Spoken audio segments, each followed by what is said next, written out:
एक बार एक राजा ने किसी दूसरे राजा के महल के ठीक सामने उसे भी शानदार एक महल बनवाने का निश्चय किया। महल जब बनकर पूरा हो गया तो उसने अपने महल के सामने बड़े बड़े अक्षरों में लिखवा दिया कि पैसा सब कुछ कर सकता है। दूसरी राजा ने बाहर आकर जब ये लिखवाई हुई बात पढ़ी तो फौरन उस राजकुमार को बुला भेजा, जो शहर में अभी नया ही था और अभी तक उसने दरबार में हाजिरी नहीं लगाई थी। राजा ने कहा, मुबारक हो राजकुमार, तुम्हारा महल तो सचमुच बहुत शानदार है।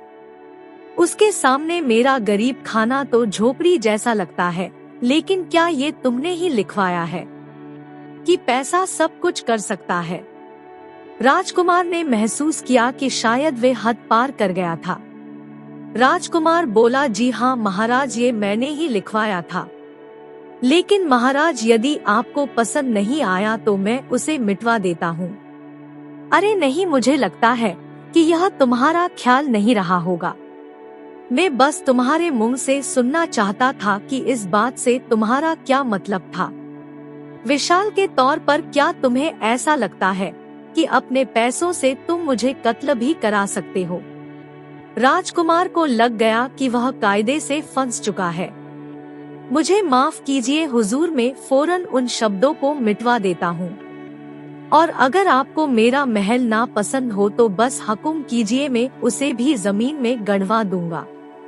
नहीं नहीं, उसे वैसे ही बना रहने दो, लेकिन क्योंकि तुम दावा करते हो कि एक पैसे वाला आदमी कुछ भी कर सकता है, तो मुझे ये साबित करके दिखाओ।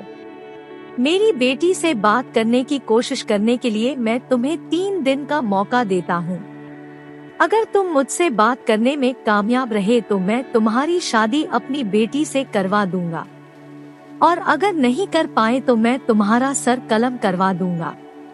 राजकुमार इतना परेशान हो उठा कि उसका खाना पीना और सोना तक हराम हो गया। रात दिन में सोचा करता कि वह कैसे अपनी गर्दन बचाए।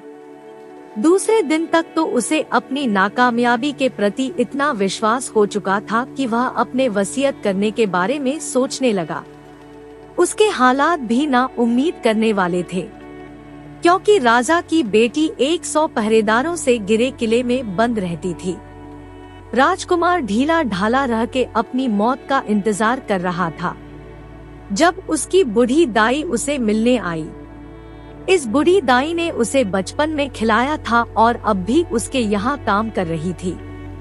राजकुमार का उतरा हुआ चेहरा देखकर बूढ़ी दाई ने पूछा, क्या बात है राजकुमार, आज आप इतने उदास क्यों लग रहे हो? तो राजकुमार ने विस्तार पूर्वक सारी बात बता दी। दाई माँ बोली, तो क्या हुआ, तुम इस तरह उम्मीद क्यों छोड़ बैठे हो?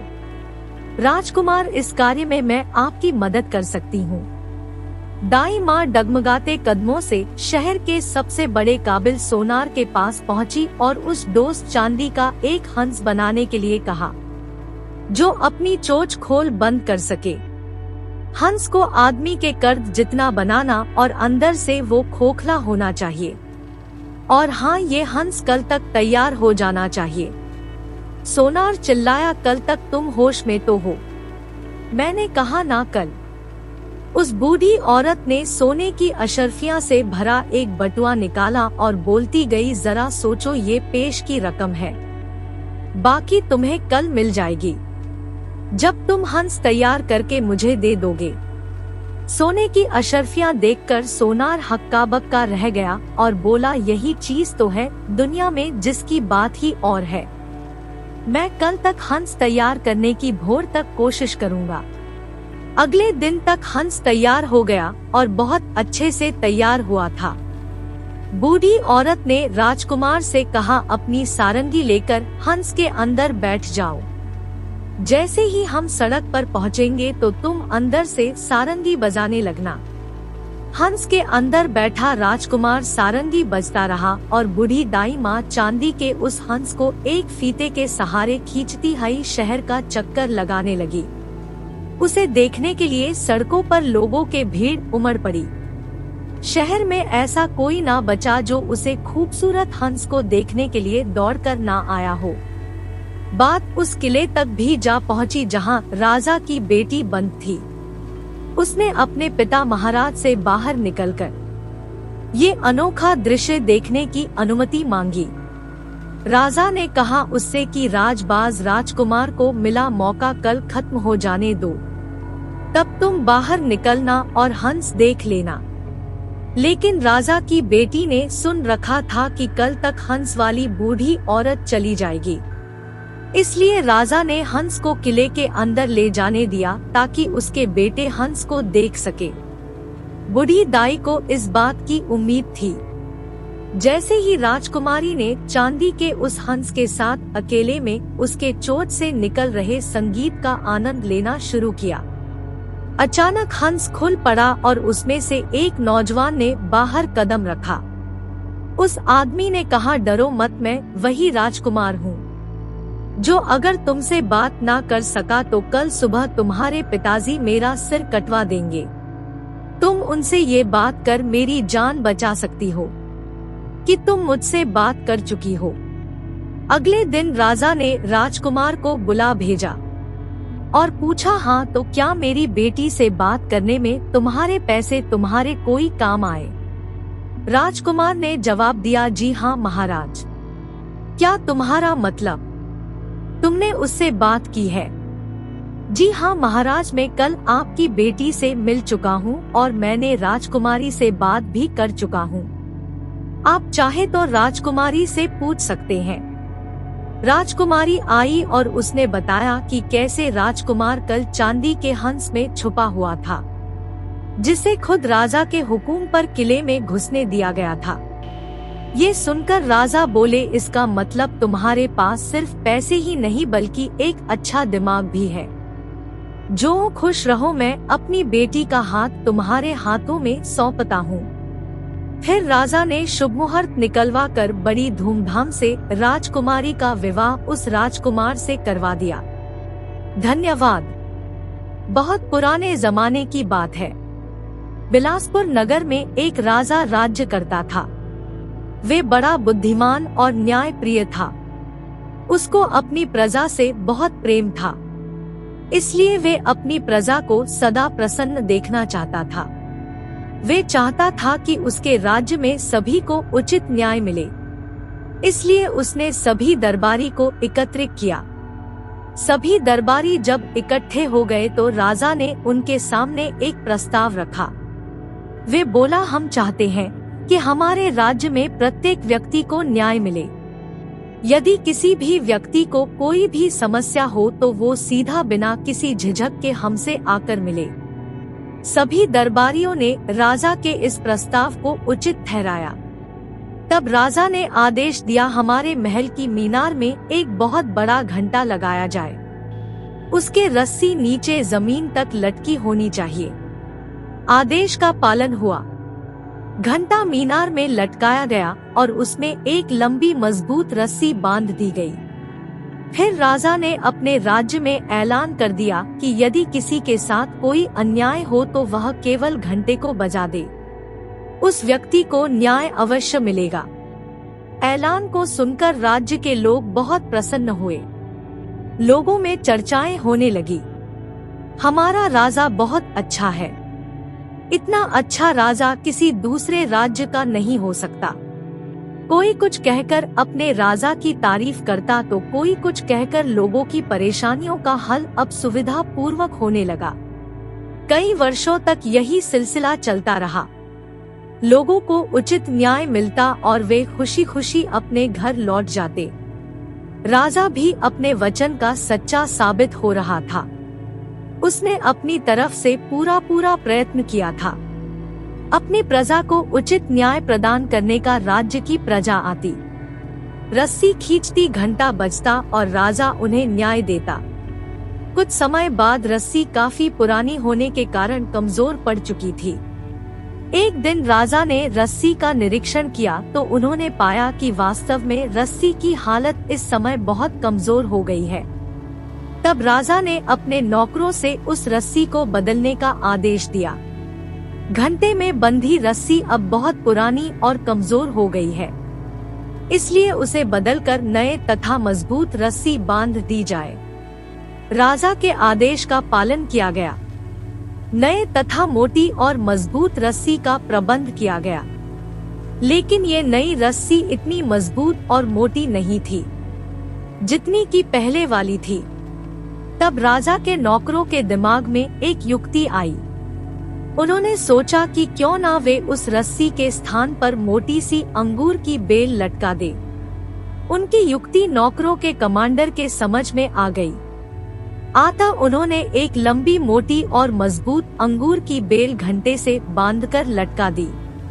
बेल काफी मजबूत और ताजी होने के कारण जल्दी ही उसमें कोपले निकल आई। ऊपर से नीचे तक वे हरी भरी हो गई। हरी भरी होने के कारण वह बेल बहुत सुंदर लगने लगी। उस राज्य में एक सैनिक रहता था।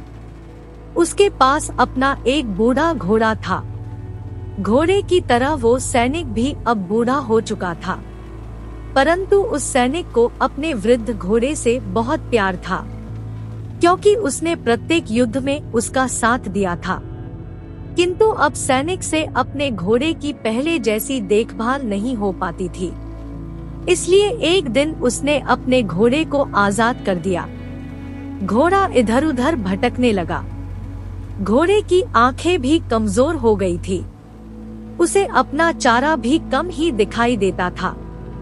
भटकता हुआ एक दिन वो राजा की उसी मीनार की ओर निकल गया जिसमें घंटा लटक रहा था और अंगूर की बेल उसी पर बांधी हुई थी। घोड़े ने हरी भरी अंगूर की बेल की कोपले देखी तो उसका मन ललचाने लगा।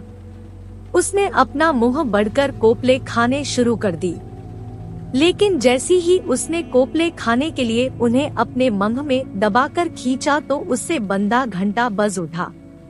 घंटा बजाते ही वहाँ लोग इकट्ठे होने लगे, मगर वहाँ उन्हें कोई भी व्यक्ति दिखाई नहीं दिया। वे सोचने लगे कि यहाँ तो कोई भी व्यक्ति नहीं है।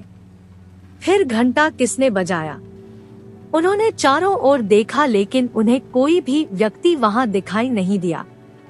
राजा के सेवक भी वहाँ पहुँचे, मगर वो भी किसी ऐसे व्यक्ति की खोज ना कर पाए जिसने घंटा बजाया हो। दरबार में हलचल मच गई। बात राजा तक पहुंची। राजा भी उसी स्थान पर आ गए। तभी घोड़े ने एक बार फिर कोपले खाने के लिए अपना मुंह आगे बढ़ाया। कोपले अपने मुंह में दबोची और बेल को खींच दिया। घंटा एक बार फिर बजा। इस बार वहां मौजूद राजा सहित सभी लोगों ने खूब घोड़े की इस क्रिया को देख लिया था। सभी अचंभित रह गए। तब राजा ने अपने दरबारी को आदेश दिया कि वह घोड़े को पकड़कर दरबार में हाजिर करे। घोड़े को दरबार में पेश किया गया। तब राजा ने अपने दरबारी से सलाह मशवरा किया कि इसके साथ क्या न्याय किया जाए। किसी ने कुछ बताया तो किसी ने कुछ कहा। एक दरबारी ने सलाह दी कि महाराज, ये तो घोड़ा है, इसे क्या न्याय चाहिए। परंतु राजा उसके बात से सहमत नहीं हुआ। उसने आदेश दिया कि घोड़े के मालिक को ढूंढकर दरबार में लाया जाए। उसी से इसके बारे में पूछताछ की जाएगी और फिर राजा के सैनिक राज्य में घोड़े के मालिक की तलाश करने के लिए निकल पड़े। शाम तक फिर उसे ढूंढकर दरबार में ले आए। घोड़े का मालिक बूढ़ा सैनिक जब राजा के सामने पेश किया गया तो राजा ने उसे घोड़े के विषय में पूछा। ये घोड़ा तुम्हारा है? उसने हाथ जोड़कर कहा, जी हुजूर। फिर तुमने उसे लावारिसों की तरह क्यों छोड़ रखा है? राजा ने कड़कदार आवाज में उससे पूछा। हजूर, अब ये बूढ़ा हो चुका है, इसलिए मैंने इसे आजाद कर दिया। तो क्या जवानी में भी ये तुम्हारे पास ही था? हजूर, ये घोड़ा 10 सालों से मेरे पास ही है। कई युद्धों में इसने मेरा साथ दिया है। और राजा ने कुछ सोचते हुए कहा, तो जवानी में तुमने इसकी सेवाएं प्राप्त की और अब जब यह बूढ़ा हो चला है तो तुमने इसे इस प्रकार छोड़ दिया, शर्म आनी चाहिए तुम्हें। राजा ने क्रोधित होकर कहा।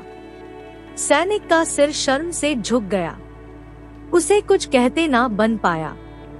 तब राजा ने आदेश दिया, इसे अपने घर ले जाओ और जिस प्रकार जवानी में तुम इसे चारा दिया करते थे उसी प्रकार अब भी इसके सेवा करो।